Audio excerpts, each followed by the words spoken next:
Gisukit-sukit sa mga Pariseyo ang tawo nga giayo ni Jesus. Juan Kapitulo 9 versikulo 13 hanggang 34. Gidaladayon nila ngadto sa mga Pariseyo ang maong tawo, nga buta kaniadto. Adlaw kadto nga igpapahulay sa dihang gihimo ni Jesus ang lapok sa pag-ayo niya sa buta. Busa gipangutana siya pag-usab sa mga Pariseyo kon giunsa nga makakita na siya. Ug gisultihan niya sila, gihidhira ni Jesus og lapok ang akong mga mata ug pagkahuman ng hilamos ako, ug karon makakita na ako.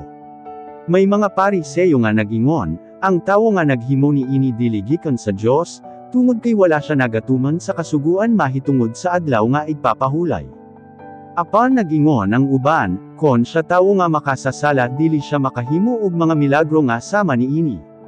Busa nabahin sila, nangutana pag-usab ang mga Pariseyo sa tawo nga kaniadto buta, ingon mo nga giayo kanya, nan karon, ansa ang ikasulti mo mahitungod kanya. Mingon siya, alang kanako, usa siya ka propeta. Apan dili mo tuo ang kadagkoan sa mga Hudyo nga buta siya kaniadto ug karon makakita na. Busa gipatawag nila ang iyang mga ginikanan, ug gipangutana nila sila, inyo ba kining anak? Tinuod ba gayod nga natawo siya nga buta? Nganong makakita naman siya karon? Mitubag ang iyang mga ginikanan, tinuod nga amo siyang anak ug tinuod nga natawo siya nga buta. Apan kon ngano nga makakita na siya ug kon kinsa ang nag-ayo kanya, kana ang wala namo mahibaloi. Pangutana ninyo siya kay butaan naman siya ug makatubag alang sa iyang kaugalingon.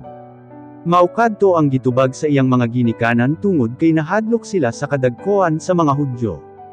Kay kini sila nagkasabot na nga si bisan kinsa nga muila kang Jesus nga mao ang Kristo dili na nila pasudlon sa ilang simbahan.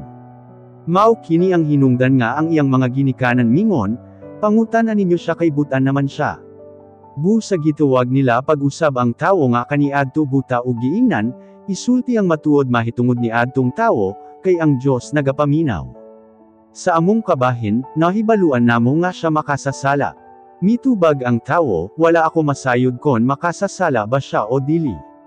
Basta nahibalo ako nga buta ako kaniadto apan karon makakita na. Nangutana sila pag-usab, unsay iyang gihimo kanimo? Giunsa man niya pag-ayo ang imong mga mata? Mitubag siya, dili ba gisultihan ko naman kamo?